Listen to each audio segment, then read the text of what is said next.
Founders, when you're working through your idea for a product, one of the really important things to consider is how much scope creep can actually happen to a project because you only map out the happy path when you're using an AI tool, for instance, to build the experience. One of the extra costs that you'll run into is that engineers are going to have to think through these extra additional states and start to throw them in the product themselves. That, automatically introduces scope creep, especially if you're working with somebody who's a freelancer or someone you hire just to do a project and a deliverable. That's going to mean an additional follow-up scope of work just to get you a workable product.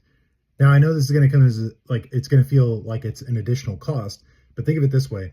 If you worked with a product designer, they could have those things mapped out, and it makes it much easier to explore and see what's actually vital to get your product launched. And then you can put your engineers on those things and make sure everyone's aligned with the exact expectations and requirements of the product.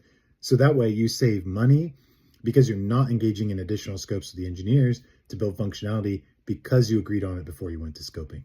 It's super important. It's a big time saver, a big money saver. And if you run into cost to market, or you have a certain amount of time until you need the product to launch, it really does help keep things organized and keep you moving forward. If you have more questions, my DMs are always open.